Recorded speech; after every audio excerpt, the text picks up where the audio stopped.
Ladies and gentlemen, your hosts, Michael Wilkes,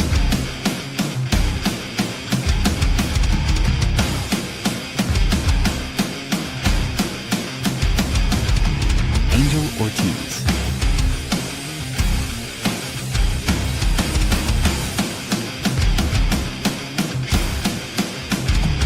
Dr. Chad,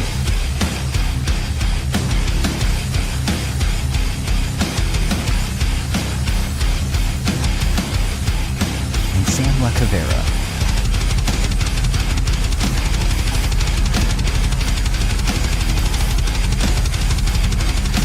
Go check out beardedbrowns.com and be sure to like, follow, and subscribe. Enjoy the show. What is up, everybody, and welcome to the Bearded Browns podcast. I'm your host, Mike, and that's your guy in the middle there. He's invisible today. And Chad, what's up, Chad? How are you? Man, we got a show planned for everybody today. We're going to talk about the Browns versus the Titans this week. It was a game that had its ups and downs, obviously, but you saw some promise coming out of some other people, especially some rookies that have been a part of this team all year. So that was a plus for all of us to see. Unfortunately, it led to a loss, which is the downfall. So It's a weird week because it kind of feels like, I don't know, we've had a lot of games so far that have been pretty close losses and just have felt like pretty heartbreaking or devastating. And then we've even had a win that was somewhat like one or two. We've actually had, I think, like two wins that were like not that exciting. Like the win itself at the moment was, but following, you're like, yeah, I don't know what to make of that. I don't know what it means. This was an interesting win or an interesting loss where there was enough positives that we don't have to come into this week just saying like, rabble, like everything is bad. But at the same time, it was such an flip of what we've seen on both the offensive and defensive side. It felt like almost a week where I'm just not sure what to make of it. So we'll get into all that, but this is definitely the most unique week for me of the season.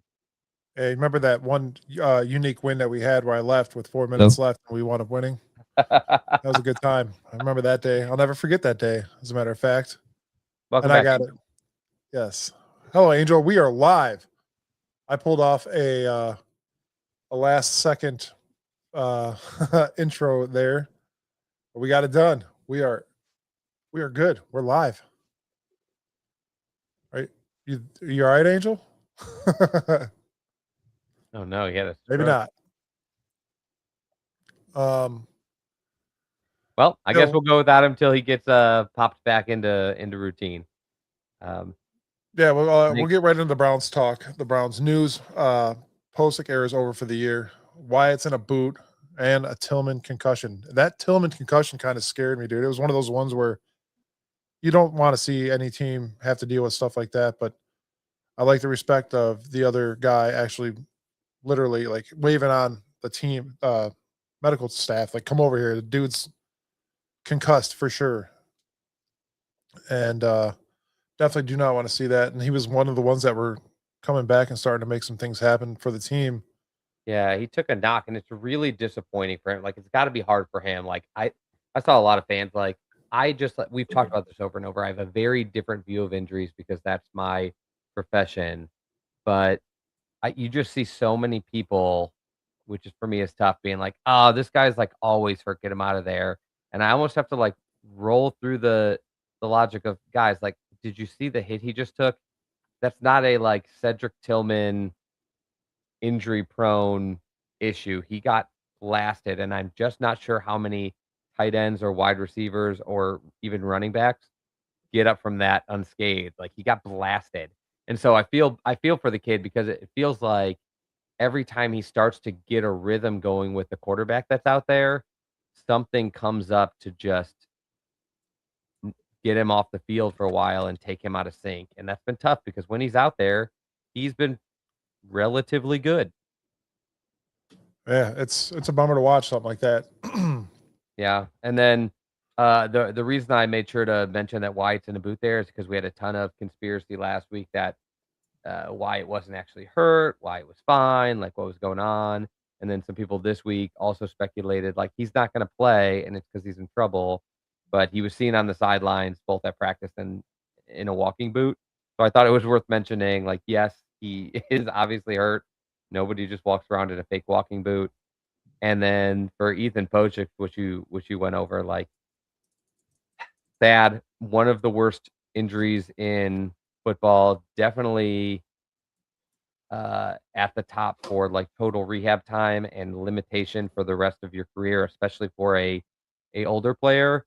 It's confirmed that he tore his Achilles, and so we know from all of the recent Achilles tears, including the ones on our old team, that that's about a full year uh, injury. I mean, you're looking at Watson right now, who just got activated in December, a full 11 months after he had the second tear, which tells you that there's a good chance Ethan's not going to be ready to play football until sometime around next November, December, January.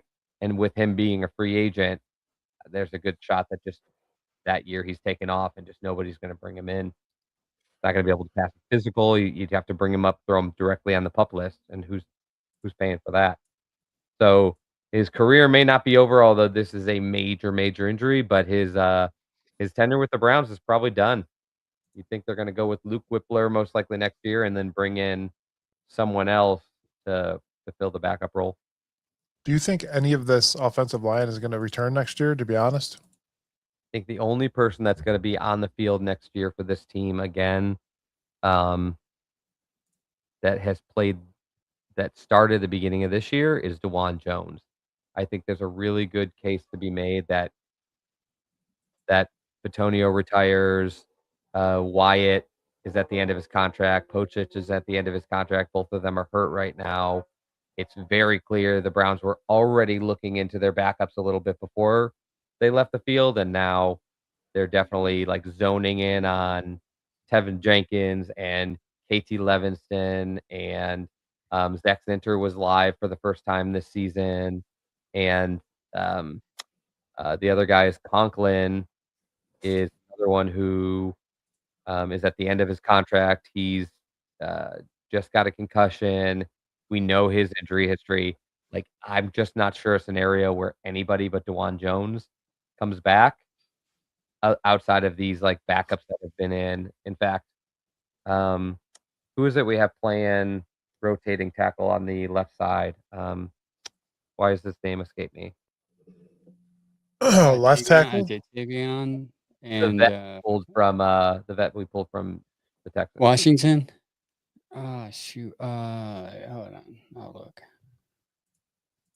Yeah, it was not. Yeah, the name I is. don't know why his name escapes me, but the idea is at this point you've got a whole list of like guys who are playing now who might be back last year, but most of them are backups that are just getting a look. Are you talking about KT Leviston? No. KT Leviston, Cam Robinson. Cam Robinson. Kenori, Lucas. Yeah, Robinson. I could see a scenario with him coming in and them needing some veteran in that position, and him getting re-signed and competing for a starting spot. But right now, it looks like they're going to be looking in the offseason at those positions. And to your question, Mike, I see a better scenario where Bitonio just hangs it up.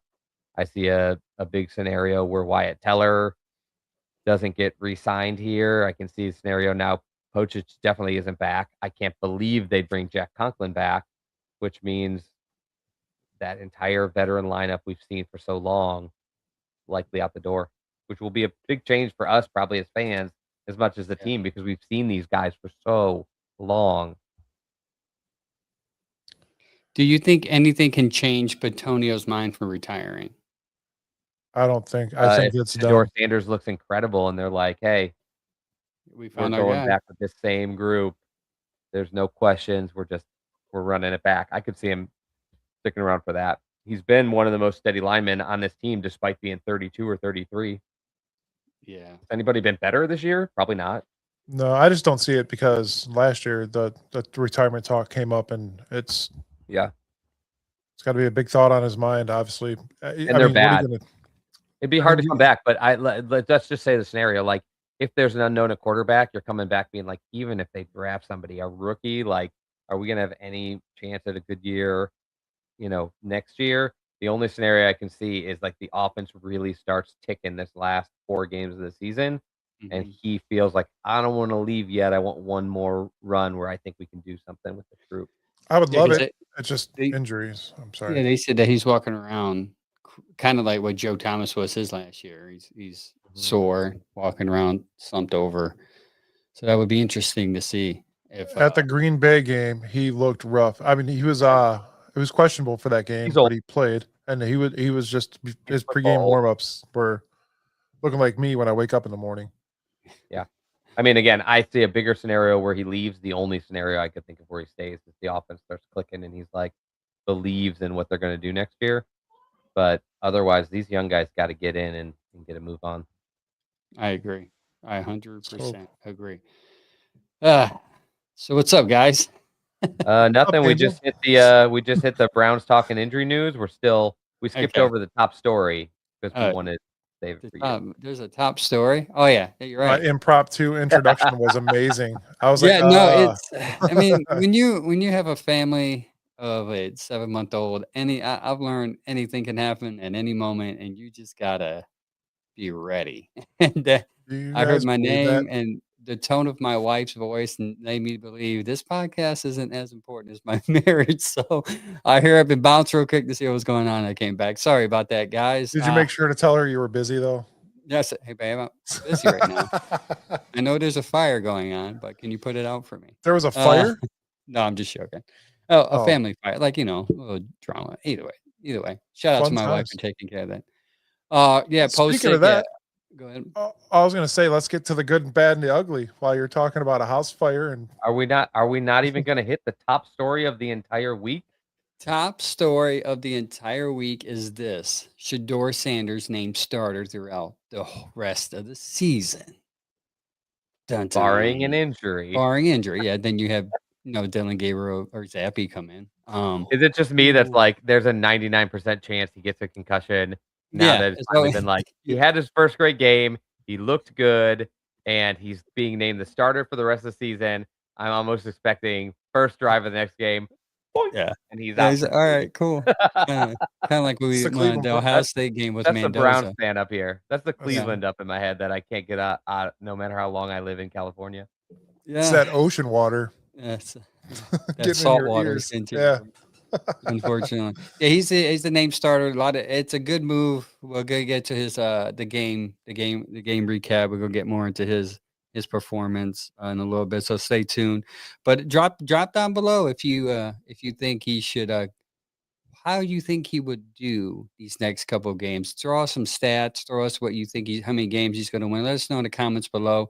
Thank you for tuning in. Let us know where you're listening from in the comments so we can shout you out and see where you guys are listening from. Either way, we're about to go into one of our favorite segments of this podcast: the good, the bad, and the ugly.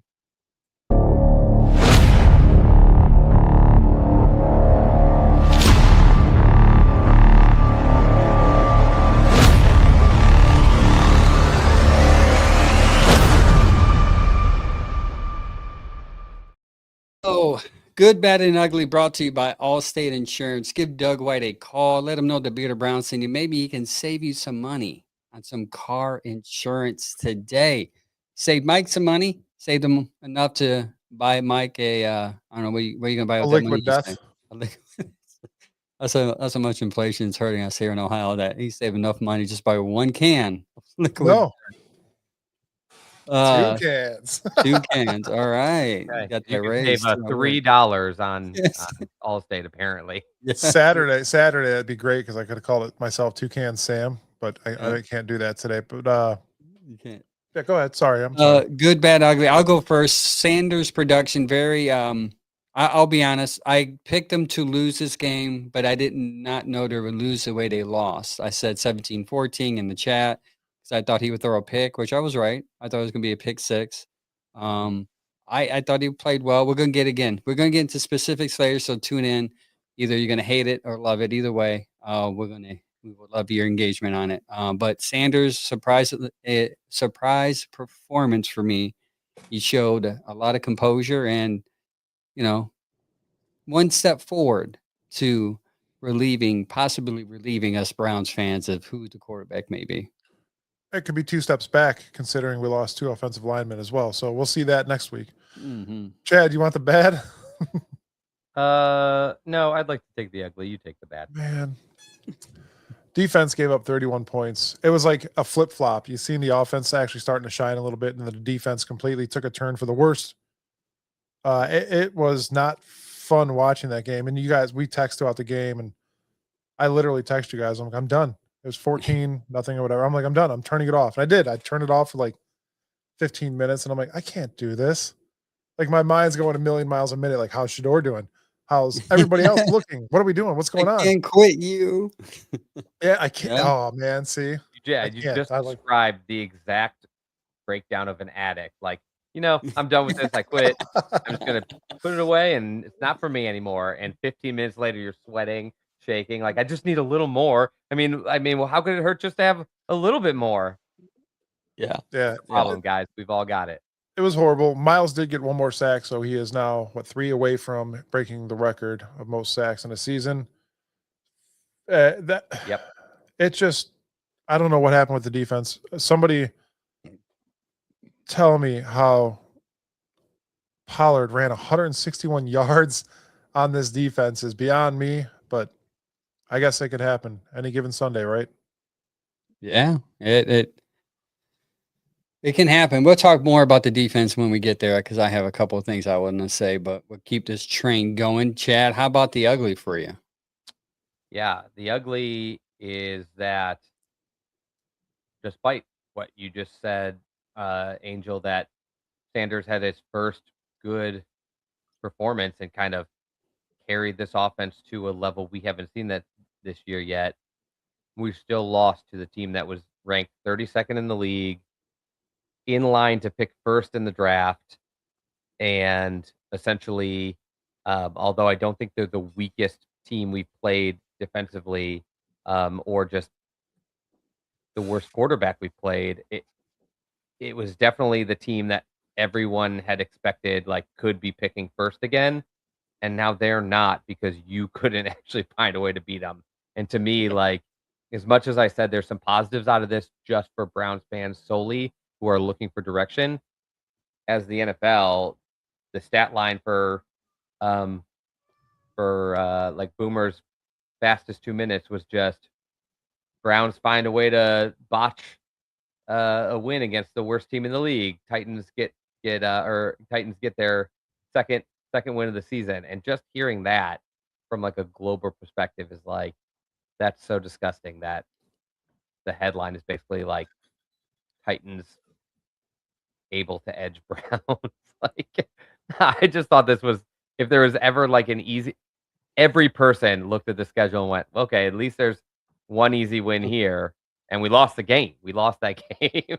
So that's the ugly, because it's not every day you lose to the 32nd team in the league and become one of their only 2 wins. And it could be their only 2 wins of the entire season. Yeah, I'll be honest with you, when I saw 3.5 point favorites at home, I thought to myself, how can we be 3.5 point favorites against the worst team in the league? And I thought to myself, there's no way we're going to win. Vegas already has this as even at best. I'm like, there's something going on. So that's why I picked. But either way, yeah, that was horrible defense.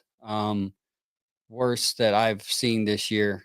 We're going to get into a game recap. But speaking of game recap, we've got to get into it right now. Game recap brought to you by Cleveland Ketchup. Go to clevelandketchup.com. Use the code BEARDED and save 10% off. It's a holiday season, man. You guys going to need to get some nice chips. They have some delicious chips. They got some nice mustards and mayos and ketchups that, you want to dip stuff in. Dude, I got the jalapeno mustard. Is it good? Dude. It is the best. That's the only mustard I eat now with my sandwiches. And I drink it. It's that good. Right along with my liquid death. Anyways, Chad, I got to send you some of this stuff. I got to get some stuff and send you guys. Man, I'm not kidding you guys just because They are a sponsor of the show. This stuff is incredible. The mayonnaise, the Chipotle mayonnaise doesn't last here. That's why I'm not losing weight.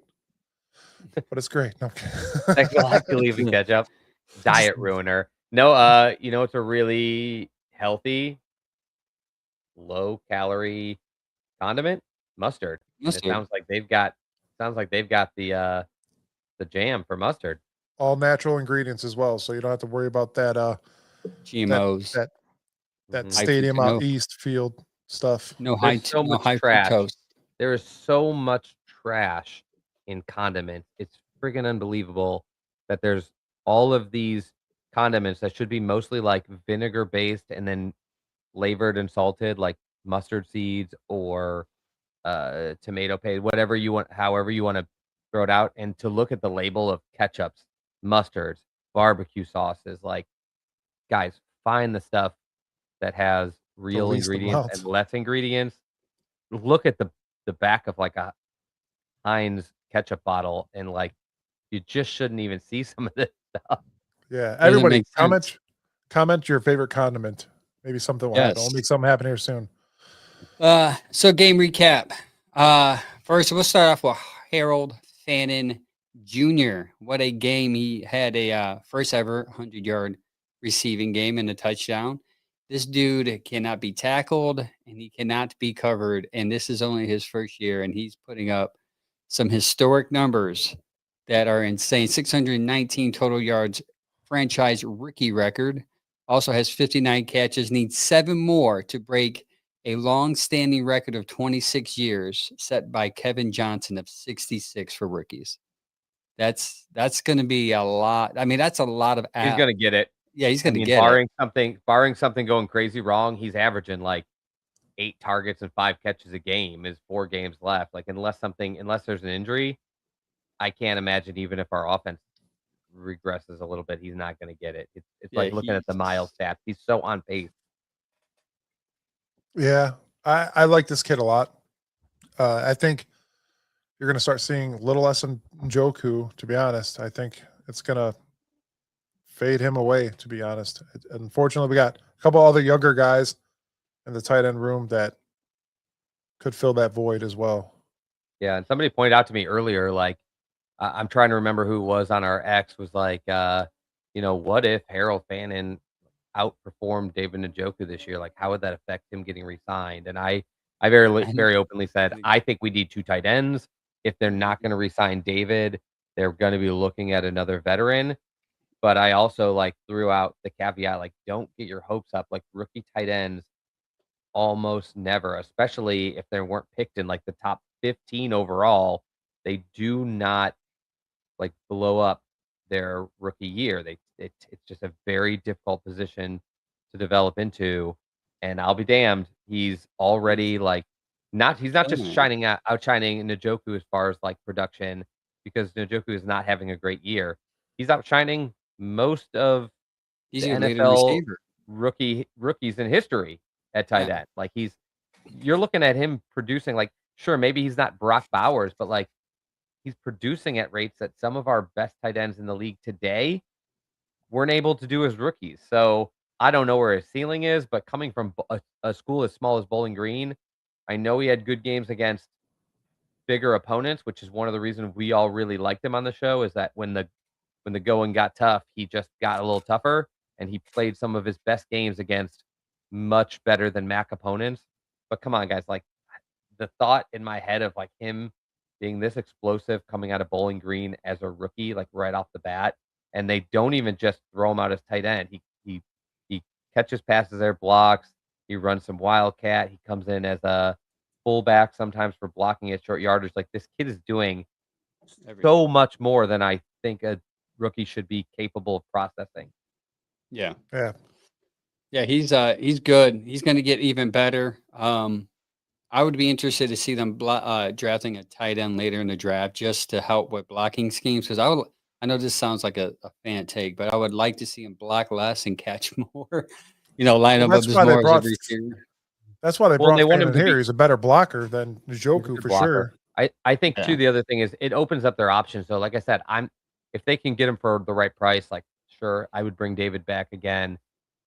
him being such a good pass catcher allows them so many more options in the draft or free agency at tight end because they don't need to grab like somebody who's going to be their primary target at tight end. They can go Yeah. with somebody who's got a skill set that maybe other franchises aren't looking as much for, and that's blocking. Yep. Yeah, it's gonna be interesting to see his growth. He definitely is gonna get that rookie record. He probably shatter it. I think it's Yeah. so we're gonna see a couple of records here. Hopefully Miles and then his, and that's gonna be a great season for milestones, but a horrible season as far as record. But at least it's Right. It's the something we can lean craziest on. thing. It's the Yeah, craziest thing that there's so many individual accolades to give out this year, month by month, or like in the year total. And it's worth mentioning another one. He's not going to get it, but he's also up for rookie of the week. yeah, him and Um, Sanders. yeah, he's not going to get it because we'll get to it, but I'm pretty sure Sanders is a lock for that It's one. always the Just the fact quarterback that gets it. just the fact that he's in the rotation for rookie of the month and offensive rookie of the week at this point is just incredible. So great job by him. We couldn't have asked much more than what we're seeing out of this kid. One last thing, he's a third round pick, right? Yeah, So, we yeah, picked him third 67. round pick. He's our real third round pick. Yeah, that's good stuff. I see what you Good did stuff. there. I see what you did there. I had shorter expectations, but not going there. Shorter expectation for the other third round. On to Q Junkins. Up and down our running back. And it's not all his fault, man. It kind of sucks to see him second half Digress. here. I'll tell you why. Regressed. When Yeah, you see go the ahead. box stacked up with people, you run it up the middle still every time. That doesn't work. You adjust. The Yeah, box is stacked with 8 guys in there. You're gonna still run up the middle with them all Mhm. blitzing right at you. Come on, come on. It is, and Good it's worth being evening. mentioned. It's worth Yeah. being mentioned that the Browns, I heard, are third in the league in facing 8-man boxes. So only 2 other teams in the NFL face more 8-man boxes than the Browns, and um, and also that number has increased as the season has gone on, which is just crazy. But here, It hear would me be out for once. interesting to I'm sorry. it would be interesting to see what happens now that Shedeur has thrown a couple deep balls and he has a couple of weapons in Fannin and Bond. Because it'll be Yeah, interesting to see how defense now defends them. Because the reason why they were able to do the box is because Dylan wasn't able to throw downfield. Now that yeah, now that Sanders has showed not only the ability to run, which should shock a lot of people, and the ability to make a big play, I think the yeah. defense is going to have to eventually respect that. We joked about that a ton in the offseason where we're like, guys, when they say that he's not like an athletic runner, they kind of mean like he's not Lamar, he's not Jackson Yeah. Dart, he's not Jaden Daniels, but it doesn't mean the guy can't move at all. Even Baker Mayfield has run for first downs and touchdowns, guys. Like he is a professional athlete and a pretty good one. Like the idea that people are like, well, he can't run at all. It's like, no, it's not that he can't run at all. It's just he's not fast enough to like play the evade defenders game in the long term. Like Yeah. he's gonna get caught more often than not. But there's a hole open. He's got great offensive awareness. He's got great ability to like move around the pocket. He can take off for a couple. Like we joked about that since summer when people were like, he's not athletic. Like, okay, he's not elitely athletic. He's still professional Athletic. athlete. Yeah. Yeah. Yeah, he made some This plays even with his legs. He took some guys Yeah. off to tackle. They ripped his shirt off. He still ran. But go ahead, Mike. Yeah. Sorry. And you're um, I was I gonna was just say, I gonna think say, you're right, Angel, about at least about the part of like him opening the top. There's other factors, and Mike actually might have one, but I want to say that is one of the 2 biggest factors on why this is happening, and that is the one that I expect can change before the end of the season. so my outlook on this is if excuse me, if the box is stacked, you see you're gonna run up the middle, you know you're gonna run up the middle. Why not call an audible, run up to the left or the right? Not only that, the screens work. So if the box is stacked, Great. Yeah. screens are working phenomenal. So why not run to the left or right? You always run up the middle. Like make a change something. There's It's probably 2 reasons for that. One, they keep changing quarterbacks every 4 to 5 weeks, Yeah. so it's hard to like give the quarterback a lot of ability to make changes, and the coach's mic is off by the time they're up to the line. So that's probably part of it. The other part is your line stinks. If you're going to try to run laterally, like you're still not going to have the blockers able to get out there. These guys where you had Teller and Batonio, which were two of the best pulling guards in the league, and Conklin, who was one of the most athletic tackles in the entire league. Like those guys just can't move like they used to after all these injuries, the age. It's just they're not the same guy. So trying to be like that kind of like a wide scheme, the wide nine or the zone blocking that they used to use is not on the table like it used to be. But I do think a lot of it is just you don't have the quarterback to recognize those things yet. You went from Flacco, who probably could have recognized it really well in the first month, but then was out, to two rookies who are just learning how to read these defenses. Yeah. In the future, I'd expect both of them should be able to look at that, Mike, like you said. But the other thing is, you just can't run away from the defense all the time. Like, they just need to play better in the line, and they need to win enough to make a They hole. have to. While Yeah. we're, And I agree, the holes need to be made, and the offensive line is struggling with doing that. But if the box is stacked, it's time to adjust, make a but play it's happen. stacked 40% of the time. So like, Yeah, you Right. can't only run outside. Like you gotta, if it's just 3rd and 3, you're not gonna go laterally. You're gonna try to take your big body back and get into the hole. Yeah, we're With big gonna body, we're I wouldn't yeah. I wouldn't say big body for Samson. He's not a big he's it's weird. It's like He's he's a 50. skinny, like Well, I he's like the kid. tiny. Yeah, he's tiny, but Judkins is your big bodied Yeah. back, and he's Right. also just not successful against an 8-man box. So weeks 2 to 5, Junkins averaged 4.8 yards a carry, 15 and 4 yards yards at the contact, and his explosive plays were at 8.3%. Week 6 to last week, it's falling significantly to 3.1 yards per carry, which is 42nd in the NFL, and his yards at the contact is 2.75 yards at the contact, which is ranked 27. And this explosive plays went down to like 3.2. So they adjusted. The NFL adjusted. They realized the only way this team is going to beat us after week 5 is Junkins is going to kill us.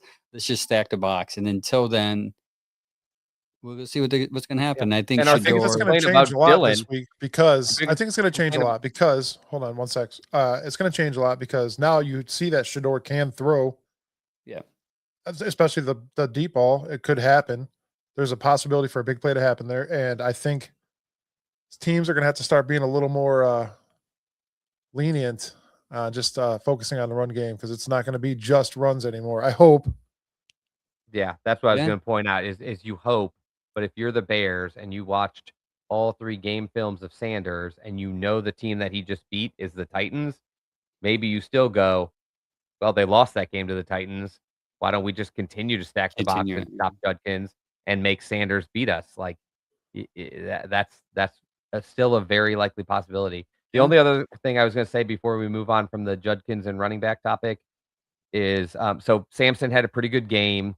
And they're finding ways to use him. I agree with Mike.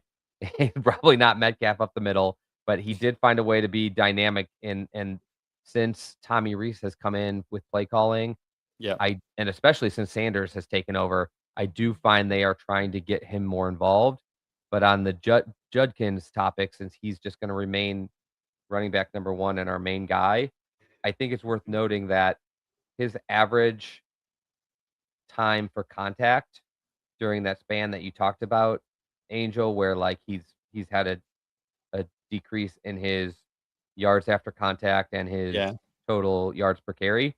His average time to contact through that period has been half a yard, 0.5 yards. Yeah. So They're going right behind it. Right. which makes him Yeah. 29th in the league at the Browns are 29th in the league at average time for contact, which what that tells me is when he used to break tackles after contact, maybe he was hitting a linebacker and could break into the open field. Now, when he's breaking his first tackle, it's definitely a defensive lineman. He's still at the line of scrimmage. So even if he breaks it, now everything can get congested and they can stop him because there's a pile. Whereas if he can get past that first level, I think we'll see Mhm. exactly what we used to see from him. And that's more yards after contact.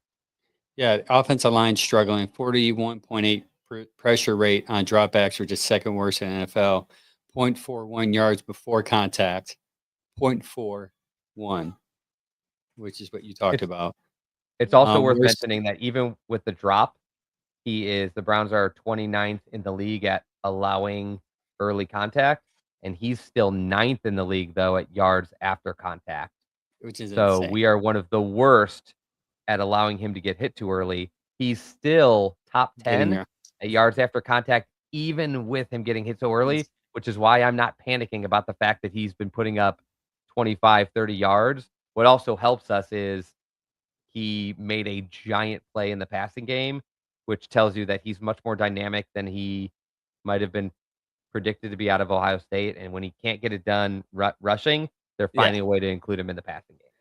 Yeah. And last one, 18.8 quick pressure rate within 2.5 seconds, which is sixth worst in the NFL, which when we get into the Sanders talk, by the way, quick clips from Buffalo, Colorado. We have not talked about Sanders yet. Chad has not hated on Sanders yet, nor he did say good things. So I'm sure you'll hear Chad's opinion coming up here soon. I know you guys are intensely waiting on what Chad thinks of Shedeur's performance. We're going to get there soon enough. We're going to jump right quick into the receivers. You got Judy, touchdown. Him and Sanders made up in the end zone. They hugged each other and whispered in each other's ear. Man, that dude, your first touchdown in week 14, get the hell out of here, bro. You do that stupid ass flip in the end zone. You look like an idiot. Then somebody followed by that threw a snowball at him. I wish it blasted him right in his eye.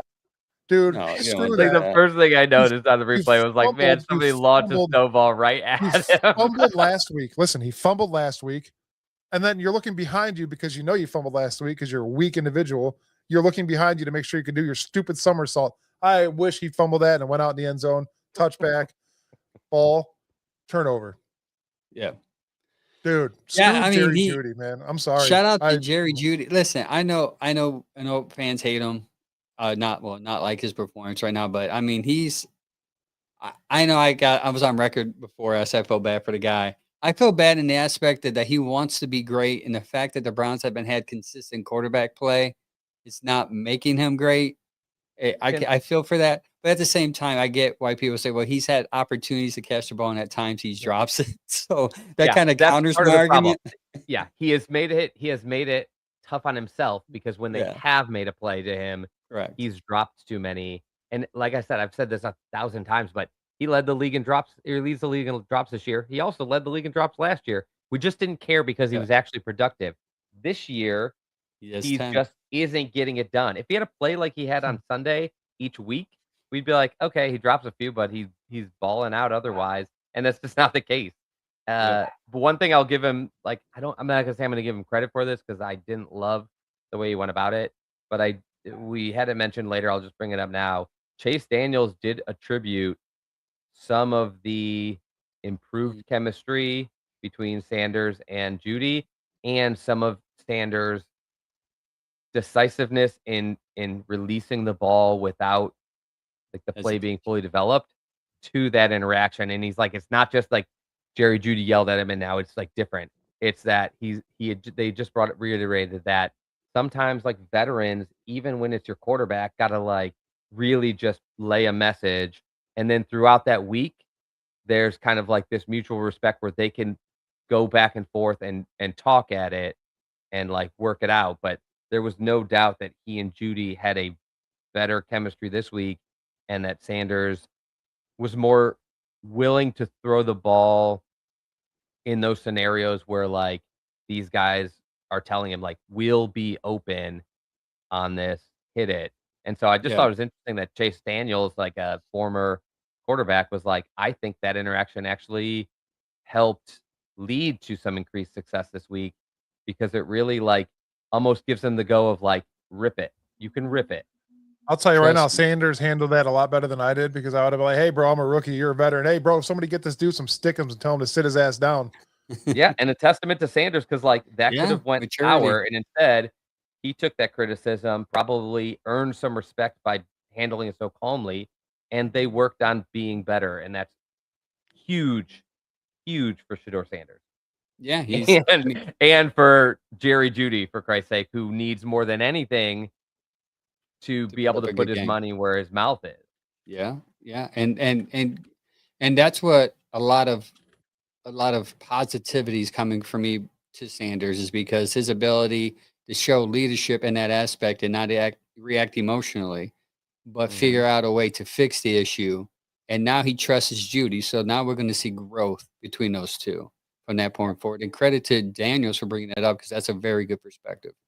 Very good Yeah, perspective. and it was good to hear from a guy like that who's, like, been in so many of these rooms and has seen these guys go at it. He said, "This is just a thing that happens, and you could take it the wrong way or you could take it the right way," basically.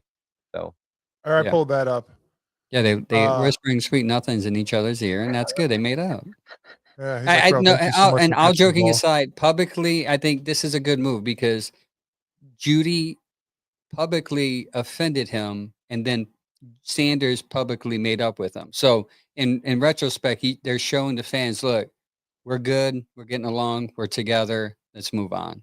But they and still honestly, I destroyed want those you to things. be I want you to be better in a lot of aspects. I don't need Judy to be my leader. I need Sanders to be my leader. So I don't 100%. mind if the receiver these receivers are divas. I don't mind if receivers freak out on quarterbacks on the sideline.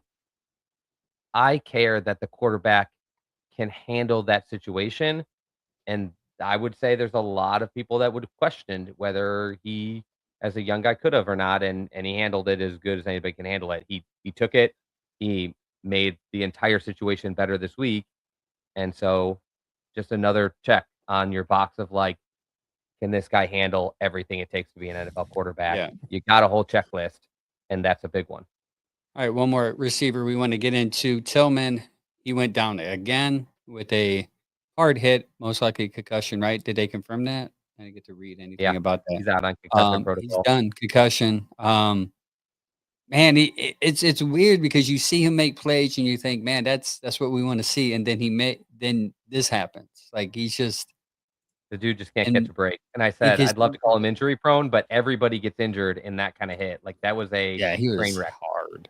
Yeah, you can tell right So, away with the way his body froze. That was not good. it's just a bummer. I know somebody in the comments already made fun of PFF, but he was one of the higher scoring guys on the team before he went out this week.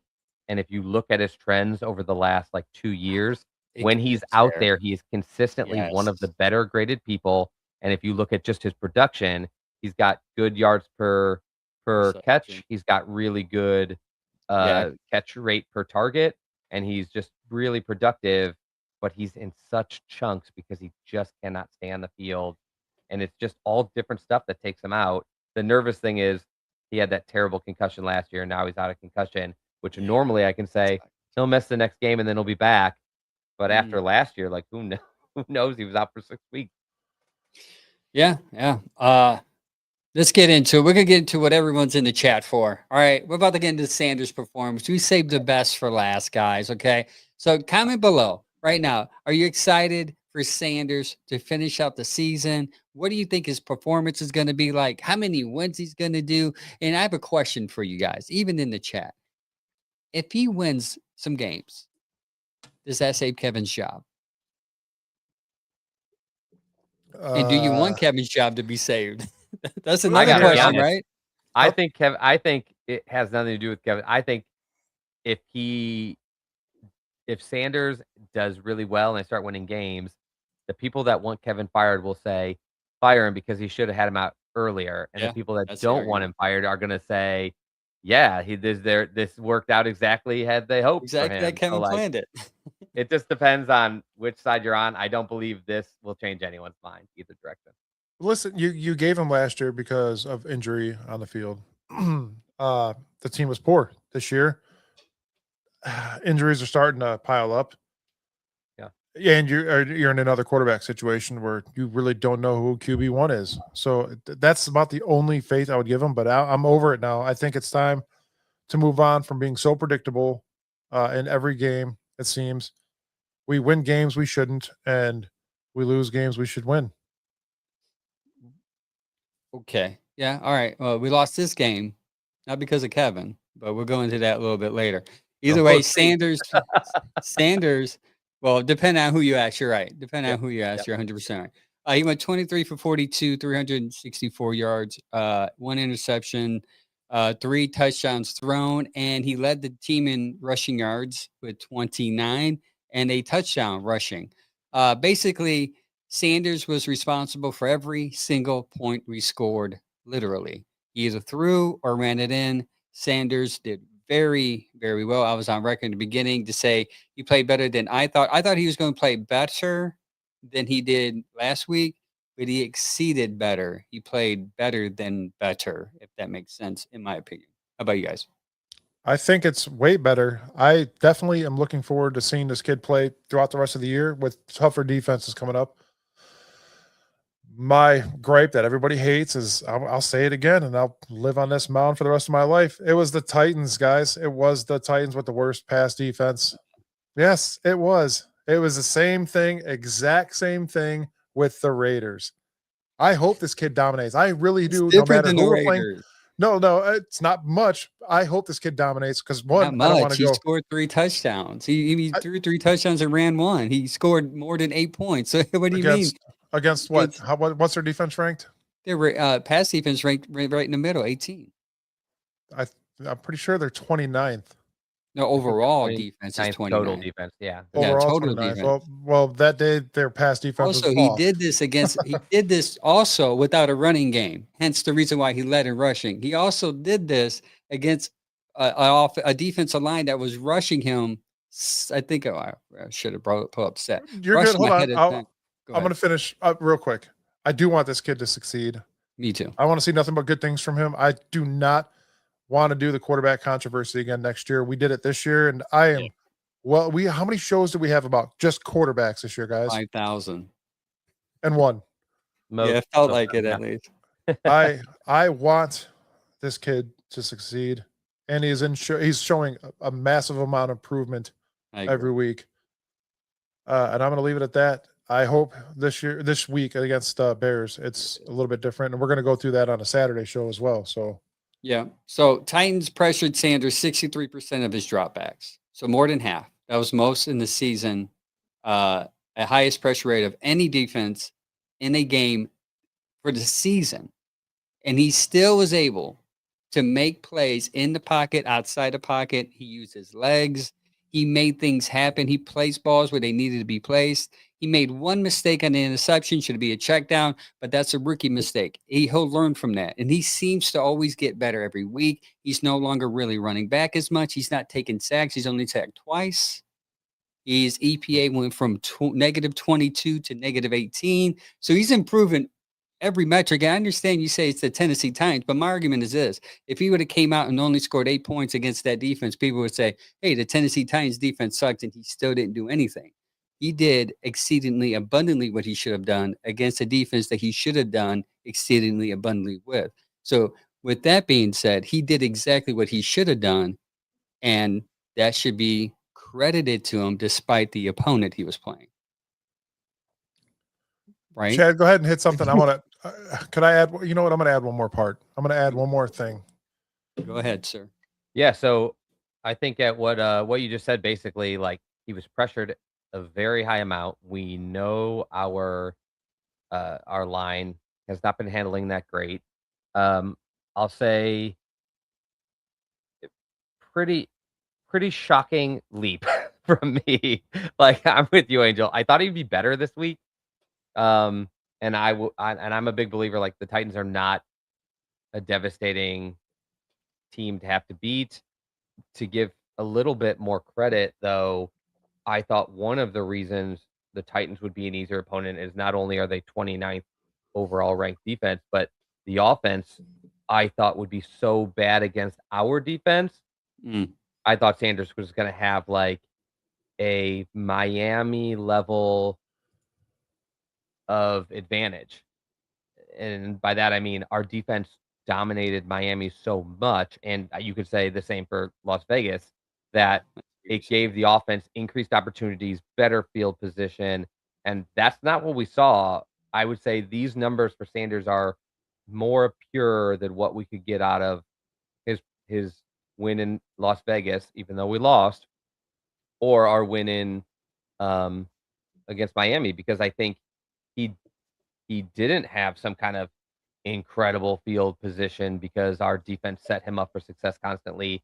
In fact, the opposite. Our defense Yeah. fell short throughout most of this game and put us in pretty difficult situations. So I would say outside of the numbers, like this is a more pure look at what he actually was able to do. You mentioned he was under pressure a lot. His numbers under pressure were not great Yeah, no.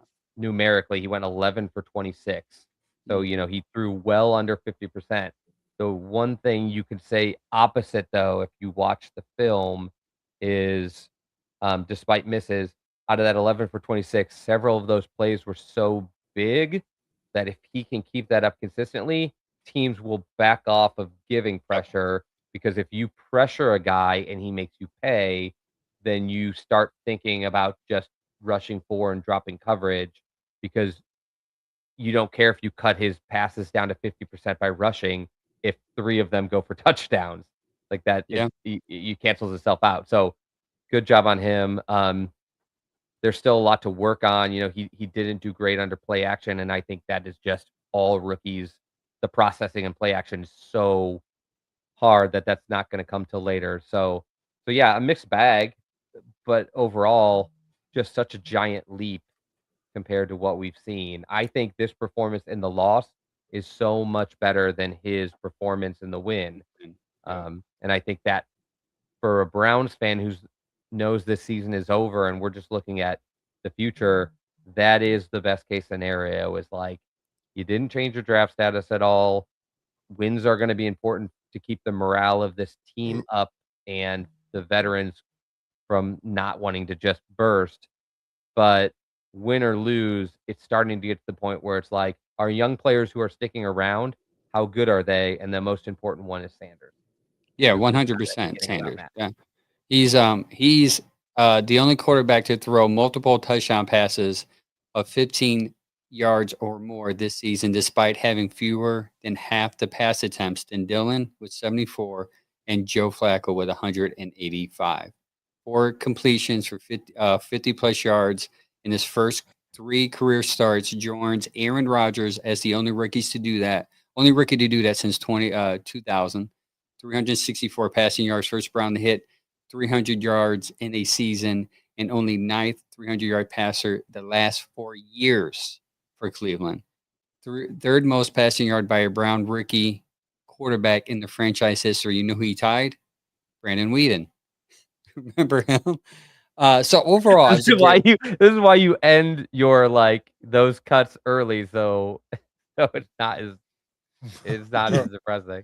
is it? Yeah, it's Brandon Whedon. So he's improved. He improved, and that's what I want. Like Chicago's gonna be a little tougher defense. They lead the league in turnovers. They get a lot of interceptions. So we're gonna see how he does there, and we're gonna take this week by week. We're gonna judge fairly. I want the kid to succeed. Mike wants the kid to succeed. Chad, right?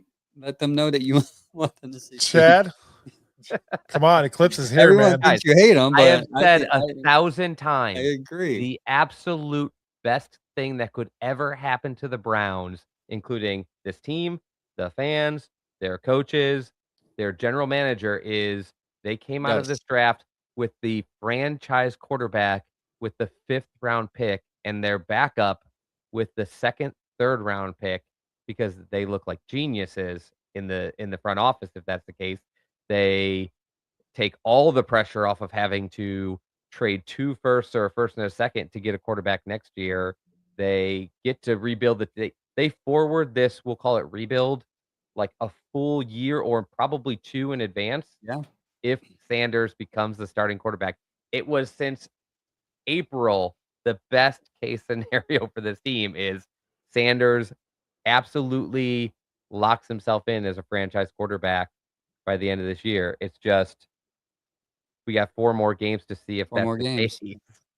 Yeah, and if he is the guy, if they go in next year comfortable with him, comfortable enough to want to see more, you imagine what they can do with the 3 to 5th pick. Exactly what they do this year. Trade back a little bit, get the guy you wanted, most likely a receiver. You still getting the receiver you want. You can trade back and get another number one next year.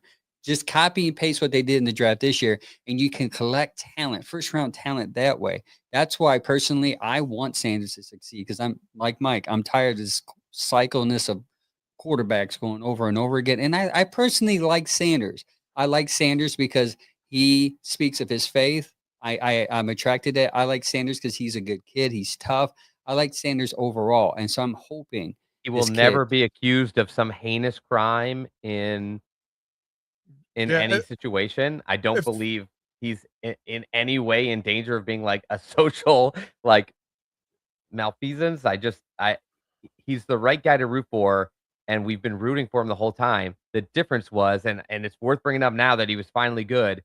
It's okay to say that his first 2 games weren't very good. Like it, guys, is now that he's had a game that actually was really good, like record-breakingly good, is it now like okay to say the first 2 weren't very good?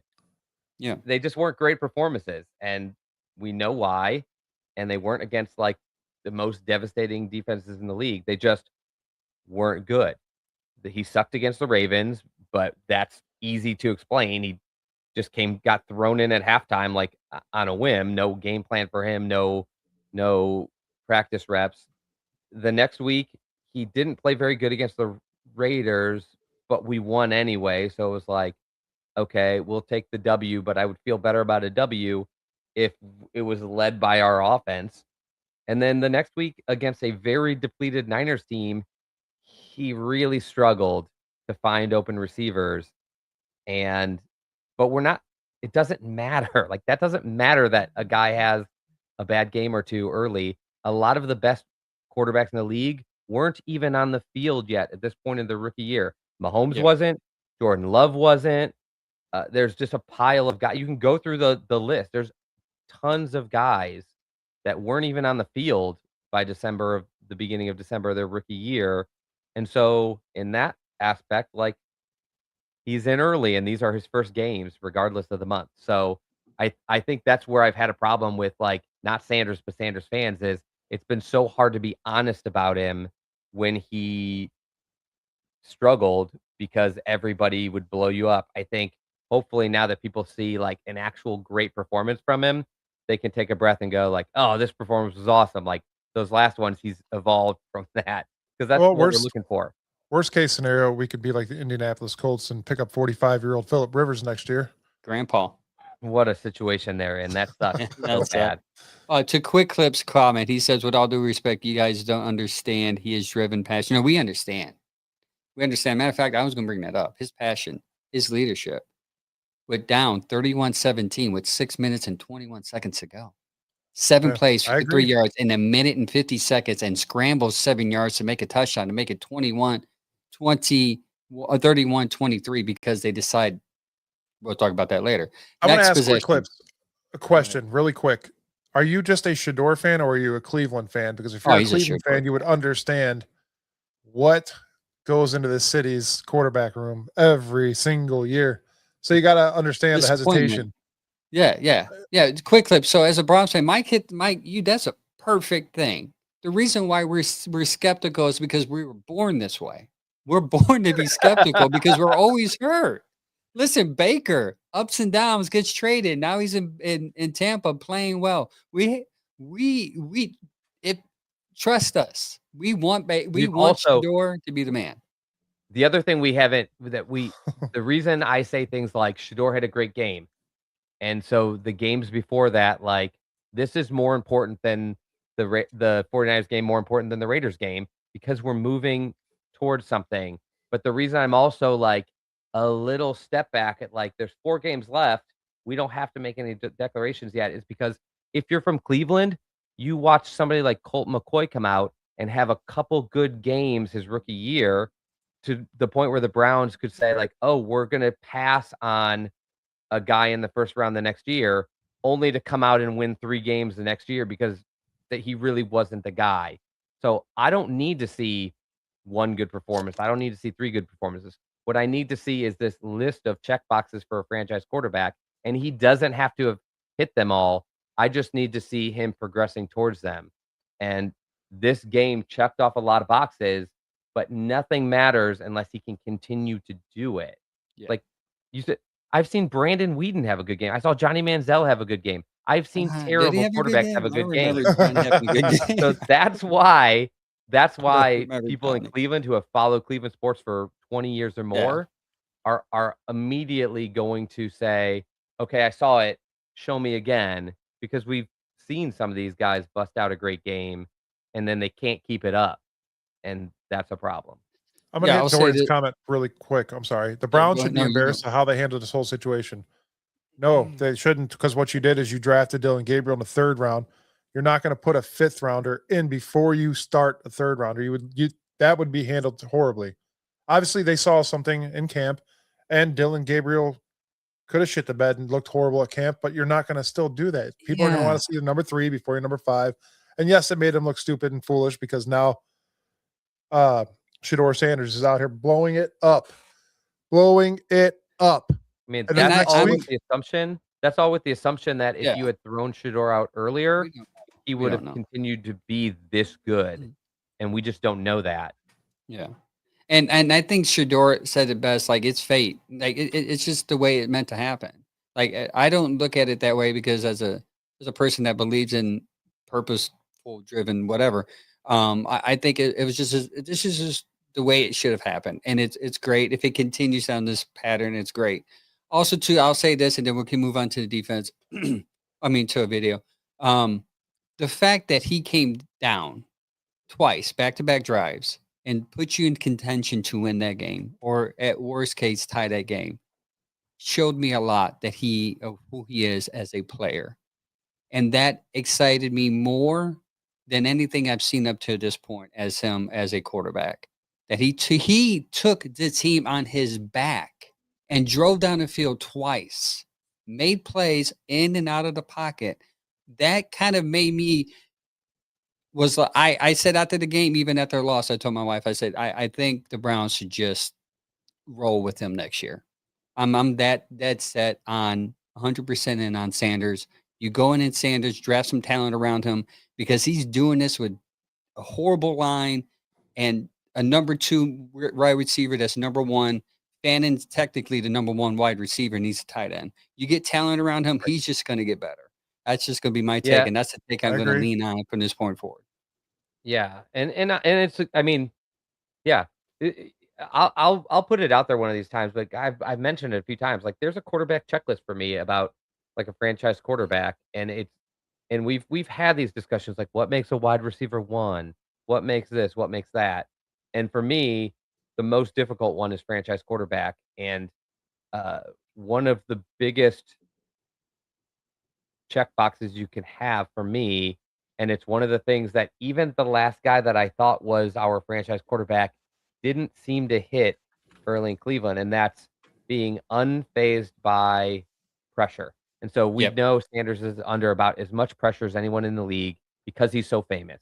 That's not what I mean, though. What I more mean is we were down several scores, and it's a bad team, and most people don't believe you're coming back. I already mentioned he hit the check boxes of handling like Jerry Judy, a diva wide receiver, like blowing up at him as well as could be. The second check box on a long list of checks is what you said is he he was totally unfazed by that pressure. In fact, he looked like he's almost craving that pressure, where it's like he was up and down throughout that game, had some positives, had some negatives. When things got tense in the 4th quarter, your ability to just Tom Brady it out of your mind and just doesn't matter what the clock says, doesn't matter what, the score is, like, I'm just gonna go out and execute is huge, guys. Like, that is, like, an it factor that Yeah. you can't see in any draft process. You probably don't see it even in college because the way the game is so different. You play with so much more talent sometimes on some of these teams, but it is one of the top intangibles that you just can't really write out until you see it, and it's just that calmness under pressure and that ability to execute under, like, extreme stress. I feel like Yeah. the YouTube chat and Facebook chat are listening to two different streams, and we're saying the same thing. That's what I want to feel clear here. something up right now on the show for everybody watching. I don't give a shit what color the kid is. I want him to play football. That's all that matters to me. I don't care at all. Nobody on the show does. If Man, you am can I play not keeping up with football, the chat? Am I not keeping up with the chat close enough? no, you're not. Yeah, If you and can play football, what's crazy doesn't is matter. I literally said I'm going to want this kid to start next year. I'm leaning in on him to be the starter next year, and I was just told my checklist includes him being white. That's why I think YouTube is hearing something different than Facebook because Facebook comes back and says, "Yeah, guys, we agree." Then YouTube is saying hearing something totally different. They must be on the delay. I So don't know. what Quick Clips is referring to is this: a customer gave me this. One side says Shedeur Shedeur the Shredder Sanders, and the other side Shedeur the Shitter Sanders. And he's right. It's been on this side for most of It his playing time, for sure. Yeah, that's it's definitely on that side this week. He was incredible. I mean, guys, this is a record-breaking performance for a rookie. Like, I know some of the records were Browns records, and we pretend like those aren't important because we've had crappy quarterbacks, but Baker I agree. Mayfield had a pretty friggin' great rookie year here, and so breaking rookie records here does count for something because we've had Guys, hold on. My one hat's great white. rookie I gotta recently. change it real quick. So yeah, we're gonna move on to the defense because I think that's more of a concern that no one is talking about. The Hold on, we gotta defense. hit that clip. We gotta hit that clip. Yeah, hit that clip, Mike. We're gonna talk about this clip real quick. They from Club still Session. have an issue with that. That looks like it might be promising. They still have an issue with that. So it looks like what they're trying to do, based on some of the things that we've seen, some of the things that we've heard come out of that locker room or that organization in general, they still don't think the person that is at the helm right now is the answer. They don't. Yeah. I mean, and I really hate to feel this way, but a part of me is like, yeah, we're going to let him start the rest of the season. Oh, Bears, Bills, Steelers, Bengals. If I'm Shedeur, I'm like, nah, I'm good. I already showed y'all what I can do. Put Dylan in there. Nah, you Let's know, see matter what of he fact, can do. nah, I want him to play against the Bears. I want him to play against the Bills. I want him to play against the Steelers. 'Cause that looks like it might be promising. They still have an issue with that. So it looks like what they're trying to do, based on some of the things that we've seen, some of the things that we've heard come out of that locker room or that organization in general, they still don't think the person that is at the helm right now is the answer. I think he's the answer. I don't understand Shannon's perspective because like 3 weeks ago they said they don't want him to start, and then when he starts, they said he's sabotaging him because he's starting where he's starting in the position of games that he's playing. Like, what do you want? You want him not to play I the felt rest of like- the year so you can complain about that Yeah, too? so Like, you're not playing First him. of all, he comes out and he says something like, "If I was Shedeur, I would tell him like, no thanks." First of all, I don't know if you've ever seen Shedeur. Yeah, he's not He's gonna do that. never saying that. He's Yeah. saying, "I want to be out there now." And guys, I've seen Shannon Sharp around a football team. Shannon Sharp was never saying like, "I'm good. I'm not going out there." Shannon was going out there. Shedeur's going out there, and I felt like Ocho shut that down immediately. He's like, "No, I want him out there. I want him to show he can shine against the best position." All I can take from that is Shannon saying like, "Oh, he's got to go up against hard teams now, so like that's not what I want him in for." Like, what are you talking about? If you believe in this kid, you absolutely want him out there against the Bears, the Steelers, and the Bills, so he can show you that this isn't some fluke game against just the Titans or like he's got to go out there and like if you believe he could shine, I cannot imagine how you can have the mindset of like I don't want him out there anymore. Like I've shown what I can do. Like no, you haven't. He's one good game, and now he's got the chance to do 4 more in a row and end with 5 good games. Like, man, you can't take that guy out. Yeah, And if you're a and- competitor, you're never coming out. And he's playing for. I don't know if you guys heard the conversation between him and Cam Moore last after the game when they did the jersey swap. Cam was like, "What are you doing in the off season?" And Shedeur already said he's like, "Dude, we're in 2 different situations." He's like, You got your starting job. You're their franchise. You're good. He's like, I'm still working for it. So he's focused. He's not gonna go out there and play. He's been gnawing, biting, wanting to get out there. Now that he's there, he's gonna make every opportunity of it. That's why Mhm. I'm encouraged by what he did against Yeah, he's gonna Tennessee the last 2 drives. He's motivated and he's a leader. The team, there's just something about Shedeur. And I've heard people say this, and I was the type of I didn't believe it. I didn't believe it. Well, whatever. But there's something about him that the team wants to play. And we had Eric Metcalf on, and he said the same thing about Bernie. He said, I won't catch a pass up the middle unless it was from Bernie. I think the Mhm. team has that same type of sentiment toward Shador, that they would do anything for this kid to succeed, even if it's catching a ball up the middle and getting hurt. Not only that, this is the most competitive quarterback we've seen since Baker Mayfield. Hands down, in my opinion, 100%. easy. Yeah, that's a good take. All right. We do Yeah. have another part of Yeah. to get to. We have a defense.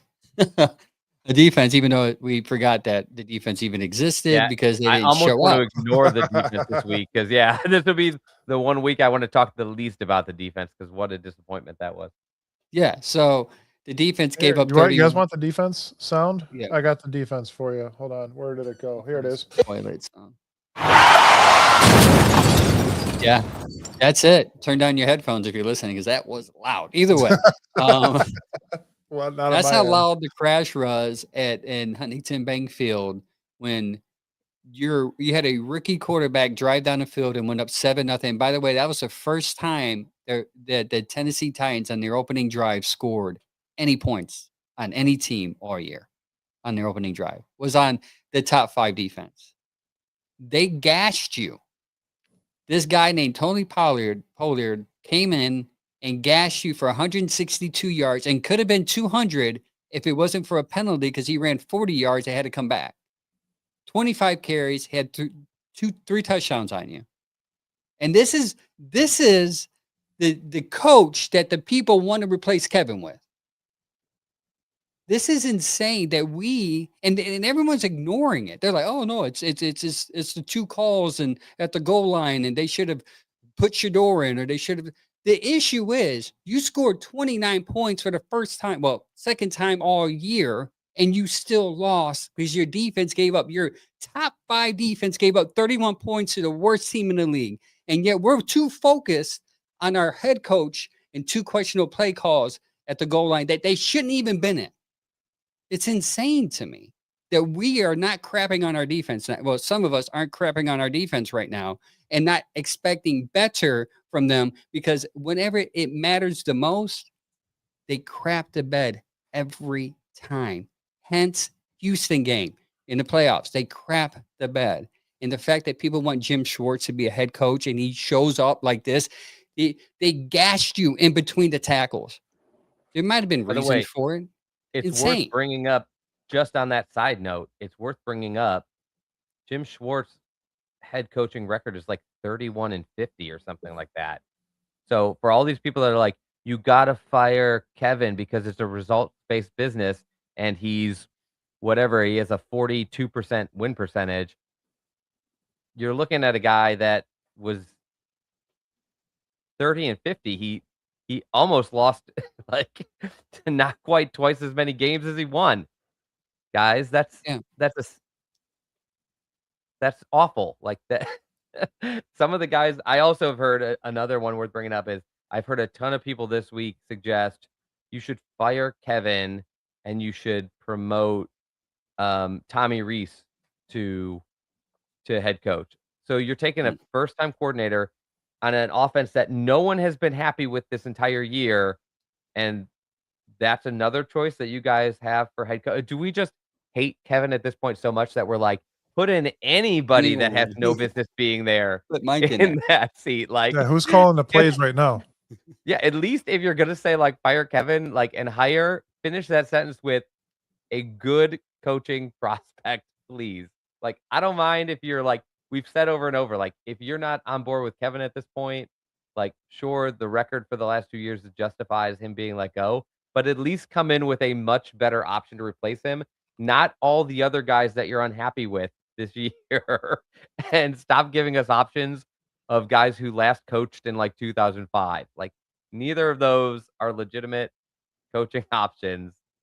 Please just I mean, they could be, but we're not going to know until it happens. Sam, save that for Saturday. We'll bring that up all Saturday. Yeah. So I think the defense deserves more credit for the loss than is given to them. Miles gets a sack. The Titans are 29th in the league in total I know. scoring at 15 or 31st. 31st in the league at scoring at 15 They and a half doubled points it a on game. They score 15 points a game and you gave up over 30. And people are like, yeah, this game is all because of one botched 2-point conversion. Or that's worth 2 points and you shouldn't have given up the extra 15. They give up 15 points a week not playing the Browns defense. They were playing the Browns defense. They were on the road. And you allowed them to score over 30, mostly on the ground. They averaged 240 yards a week. They almost had that just rushing against us without even having to throw the ball. That's awful. I'm not going to lie. Tony Pollard hooked me up, though, on my fantasy team this week. I can't believe you started played him. I against the did. Browns defense. Well, he had 60 yards prior to that. The week prior to that, he had 6 rushes for 60 yards. He's averaging 10 yards a carry. And I played him still because I had the guy from, what is his name? Chicago, I think. He was out. Or no, I'm sorry. I had McCaffrey, and he was out. They were bye week. So I had to. Well, that's the shot And you it in the worked. foot, but luckily the Browns defense hooked you up with their Helped you. absolute worst performance of the year. Yeah. And it's like I said, I'd feel very different if the Browns just laid an egg against the Packers, or like if the Bills are coming to town. If they find a way to shred you, it's like, okay, guys, that's like one of the elite offenses in the league. You got shredded by the 31st best offense in the league. Dude. And somehow nobody is talking about it. What I want to see is Shedeur put I 30. I want to see Shedeur put 30 on the Bills. Oh, my God. That would be. We'll see, man. Miles Garrett grabs another sack. He's got 20. He's 2.5 away from 3 away from the record, getting the record, sorry. D-line had a rough day. That's why Tony was able to run up the middle. Creases. I mean, he did anything he wanted, but mainly up the middle. Good question. Is Collins' impact injury that impactful? It seemed like it, at least for the first game. Yeah. Yeah, for sure. What do you guys think? I wouldn't have thought so, but like, this is one of those scenarios where I look at the situation and I say, okay, the only real thing that changed was one of your best, and I understand he was having an incredible season, one of his best seasons, and he's been your best interior defensive lineman all year. But given all of the other guys you have there and how good we are on the edges, I would have never suspected we would see some fall off like that from Malik Collins being out. But I like to look at it a little scientifically, like nothing else changed. You're at home. Sure, it was cold, but the weather was like, okay. You played better at home too? Yeah, you only had one guy out that really reflects the run defense, and you got shredded. So I'm sort of in that world of like, I don't know how that you can't look at that as being impactful because I don't know what else was different. Unless this team, the only other thing I can think of is this defense was riding high. They, like a lot of us in the fan world, including Mike, like Mike said it. Mike described what most of the fans were thinking. This game started bad. Like we were down early. Sanders made some of his like big mistakes early. A lot of fans, like at the backers bar, were like, I just kind of like, I know where this is going. We're going to blow it to the Titans. Mm-hmm. And all I can think is like the defense got deflated. But they better learn from that because now you have a scenario where like you can't count yourself out of it. Like in a Dillon run offense where like you just dink and dunk and things are slow moving and everybody's going to stack the box. Like I get how you can feel like once we're behind, it's over. But it's not an excuse for like you have Sanders' first start at home and you can't keep yourself pumped up to get after the Titans. One analyst, I can't remember who it was, speculated like it looked like this game was all about like make sure you rush the passer and get after Cam Ward because he's a rookie, either because you're trying to keep Miles on a streak, or because you were like, our whole game plan will be torment Ward so that he makes mistakes, and all they did was just hand it off 100 times. They're like, okay, you're gonna keep just flying after Ward. He'll barely throw. We'll Yeah. just let our 2 mediocre running backs absolutely gas you. And if you think that was a bad, that was against Tennessee. You're up against the second best rushing offense coming in, going to Chicago when they average 152 yards. In the last 3 games, they're averaging 172 yards rushing. Their So game they is better awesome. straighten that up, man. Ben Johnson, by the way, it's totally flipped that whole. This is what a good coach does. He sees Caleb Williams. He says there's something special. I'm about to tap into it, and Caleb Williams is making that. And not only that, he's not just leaning on Caleb Williams' second year. He's running the ball. He's using the running back, and they are. I'm like, we're going to say this for the pregame show, Mike, and I don't want to get too much into it on Saturday, but yeah, they're pretty good on offense, and that defense is going to be tested yet again on the run game for sure. Yeah. Excuse me. Next up, what's oh yeah, special teams. We really have to. Or lack thereof. Yeah, they gave up they did you see that punt block? That guy literally walked in untouched, and he had to slow himself down so he doesn't get a penalty on the kicker. Nobody in this special teams knows their assignments. And Nobody. that's why we've had some debates online this week. Somebody brought up, well, we have, 8 total rookies or whatever it is on the active roster, 9 total rookies on the active roster, including even a couple UDFAs and blah, blah, blah, yada, yada. All true, all making the job difficult for Bubba Ventrone. The problem is that was not the scenario last year, and Bubba Ventrone and his unit had trouble. And to make things worse, guys aren't getting better. Gage Larvadane returning punts, like, we all are rooting for Gage Larvadane. He's a great story. He bobbles and or drops every punt. And you're telling me there's no one else you can get on there, or there's nothing you can do through the week to settle him down so he's better than that? You're telling me every time we kick off, it's because you have young rookies on the team that they don't know, this is my lane and this is where I have to cover? You're telling me that a veteran out there on the punt has no idea that he has to at least make contact with a free rusher coming in? Like, it's not just the rookies, it's not just the veterans, it's everybody, and it's not just kickoff or punt. It's punt return, kickoff coverage, your field goal team. Every part of special teams is bad, and it's worth bringing up because I heard it this week from one of our, like, very consistent accounts on X who we consistently chat with, that the Browns have the 5th lowest DVOA for special teams Oh, since yeah. 1990. Yeah, Guys, that's not good. 40. What are we doing? That's almost 40 years ago. And we're the 5th worst special teams in the last 35 years. Do you guys Like, want to see what 40 years looks like? This. Like, guys, Mike had I had all my hair. Mike had I a had nice hair too. clean baby we're talking about when Browns fans today were just babies. Browns fans who've been watching since 99, some weren't even born at the time where this stat is taken. 5th lowest in 35 years? That's awful. Oh, gosh. Historically awful. I would not mind seeing Thrash out there trying to receive some punts. That's another option that could be. There's just got to be somebody, right? Like, Dylan Sampson is on your active roster. You have Malachi Corley on your active roster. You've got Jerome Didn't Ford on your Corley active get wiped roster. out too? Corley, Are he you walked telling me off. none of these guys can field a punt?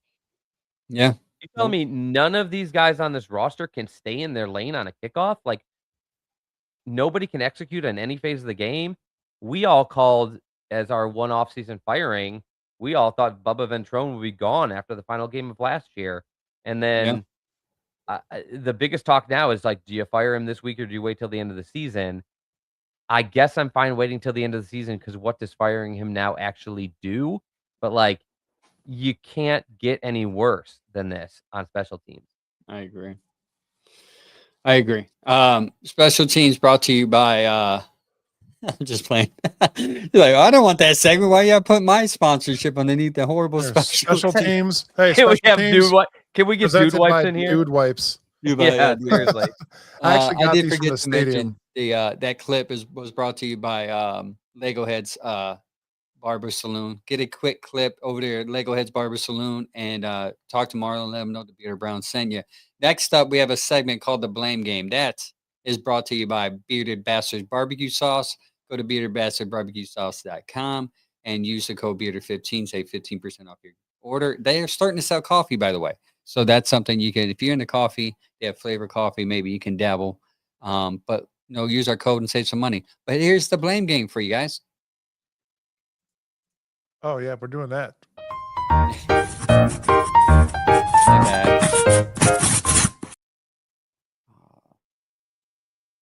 I like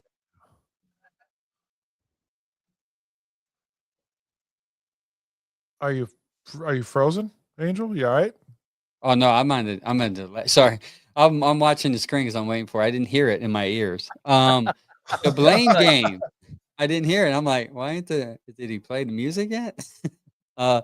Blame game. We posted this on X and on Facebook. I posted on Facebook this morning. I'm actually looking for the poll. Oh, there it is from my end. What do you want to put up first? You want to put up X, the votes for X. Votes for X. There it is. The blame game. just a little bit. Everybody blames little bit. Kevin, right? Yep, Kevin is to blame. Well, Daring about you, half the Kevin. people blame special teams or the defense, and about half the people blame Kevin. I cannot believe 6% of people blame Shedeur. Are you out That of was your friggin' ridiculous. mind? Yeah, dude. That's literally the I- last person on the team that you could possibly blame for this. Those law. are those And I are put it up there just to see how just ignorant it could stupid. be. Yeah, there it is. Somebody. Those There's are always the gonna be somebody. stupid fans. It's not a huge percentage, but of course, there's Yeah. always somebody. Yeah, so Kevin won that one. On Facebook, put up a poll. Believe it or not, Kevin won that one. 856 votes to Kevin. Special teams 88, defense 69, and Facebook's smarter, so no one voted for Shedeur, which is a good move, by the way. We put down there to trick people. I didn't think. Oh actual no, there's people 3 voted. people that voted for, or a couple that voted for him. Oh, least oh, not enough to make they it probably appear. just now did it. Okay. But yeah, Kevin won that one with a landslide for sure. Yeah, see, now that Mm. bothers me too, because like as apparently the lead Kevin apologist, like I don't know how you look at that and you don't go. Your defense gave up over 30 points to the worst offense in the league. That's all Kevin, because everybody's been blaming Kevin for the offensive side of the ball the whole year and saying that the defensive side was Schwartz. So Maybe I this mean, is the guys, make section up of some Cleveland minds. that can't read, and they just pick Shedeur asking who's the best quarterback that we have. Yeah, man. No, they probably just.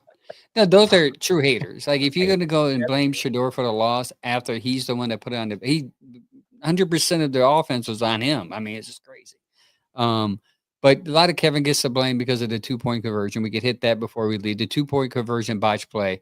Listen, the first one, and people say, why didn't you put Shedeur in? I don't know if you guys watched the game, but Shedeur did fumble the first one. You botched it. Right. I think that's the so funniest take where they're like, how could you take Yeah. Shedeur out? And I'm like, well, it was this Wildcat series they've been running for short yardage and 2 points has worked most times for the 2-point.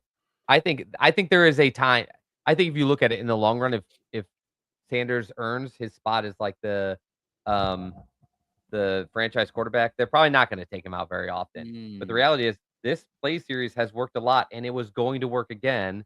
And Sanders fumbled the first time. So it's so funny to me the amount of people you can tell weren't really in tune with the game because of what you just said there, Angel. Like, did you not see the first time? That's why.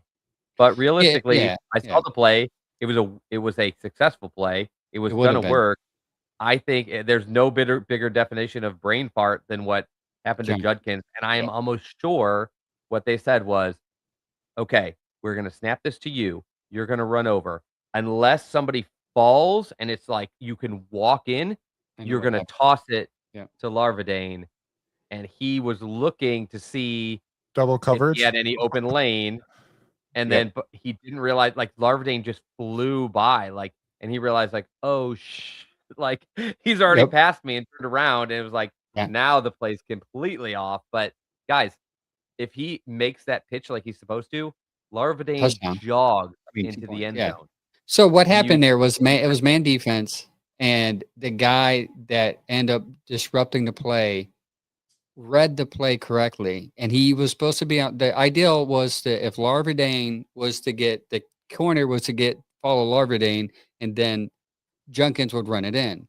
Junkins read it wrong for some reason, either wrong or late, because that corner froze where he was, and at the last second he realized, crap, he's there. Oh, I have to pitch the ball to him here Yeah, because he's going and to he's get not me looking because he was behind too him to close. see that it's Yeah, wide open, but you yeah, had to see it wasn't open on your side a full second earlier, and toss that to Larvadane, and it is a 2-point conversion successful, and you have tied this game, and you're right back in it. yep. But it, I want to ask you guys a question. How many times have you seen the Wildcat with Kevin calling plays? Dylan, Miami. He did it was- earlier in the season when Yeah, Dylan he did it. He did it 2 or 3 times with Dylan. And I do think that's not a Kevin play, by the way. But I that's when think they that's do a it the Tommy most. Reese play. Oh, I you think got that's to what be I agree. Tommy Reese We coming didn't straight out do of it. college, right? Yeah. Kevin called it, but we didn't do it in the previous season. That's new. And some of that Yeah. has to do with Tommy. Some of it Tommy, has to do with they have Judkins, Sampson, and Fannin. 3 guys, they're probably like, we can snap to all 3 of these guys, and that is a weaponry we've never had before. And Yeah. so I don't I'm love it. I don't wanna yeah, I don't wanna love have to it. do Yeah. it. I don't I wanna would do it rather again either. save I agree. those for When I would rather save those. They seem like Yeah. they're using them so regularly. I'd Yeah. rather save them for, like, an emergency. I'll put it this way, stop doing it for the rest of the year. I've seen Yeah. that. Put I've Sanders, seen if you're going to do it, but put let Sanders in there. Sanders do it. Like I said, the 100%. problem is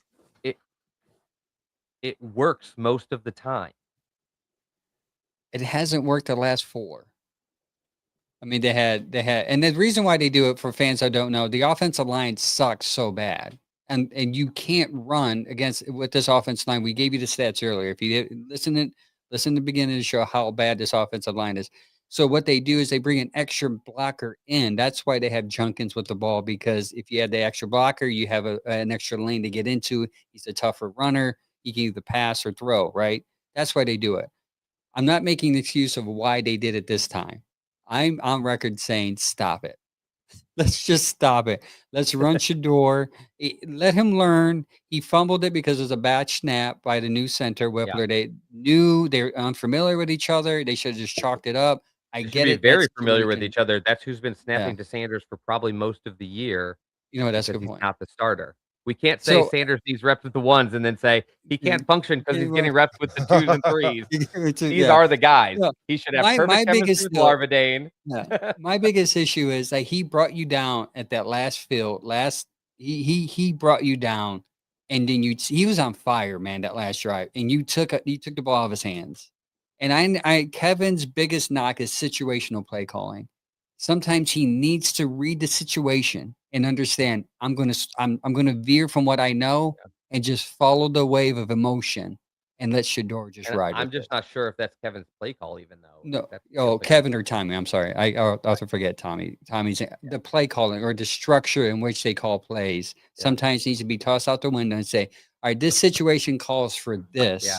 but it just Shedor's doing something here. He's cooking. Let him continue.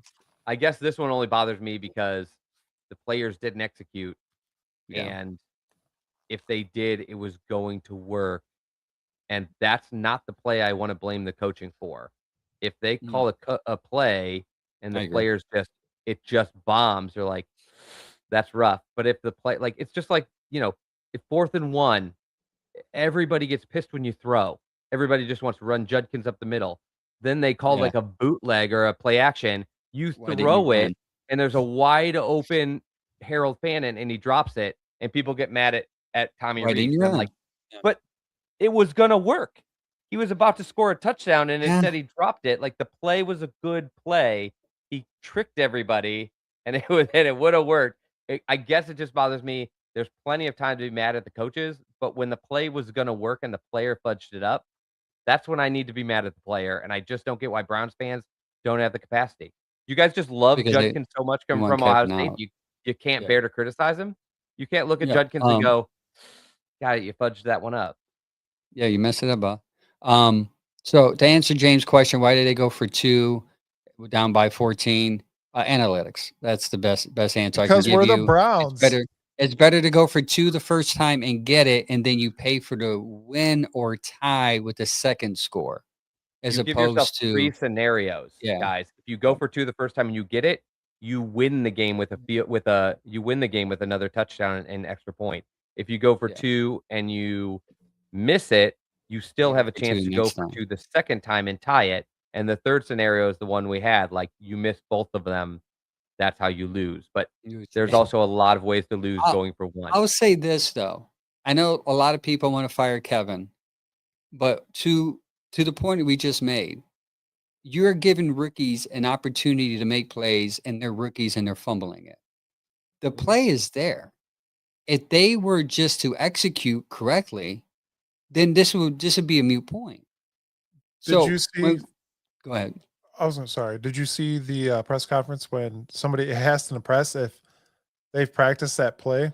Oh, And yeah, Shedeur was like, Shedeur. No, we he's did. like, no, we just No, went out there we're and did running it. plays we've never practiced successfully. I That's one of love the things I that. like That about was Shedeur, like, he'll go at the media a little bit, but he's not, like, confrontational like Baker. He just, like, what are you talking about? Why'd you ask that question? That's It's a no, weird question." he's He called basically out, he's like, saying 3 that's a questions. stupid question without saying that's a stupid Yeah. question. That's what right. he's He's saying. called out 3 different questions without, like, fighting with the media, just, like, by being sarcastic or silly, like, I actually like that about him a lot, but, Yeah. like, obviously, like, come on, guys, of course we practice it, and of course it worked in practice. Like, or we wouldn't have run it.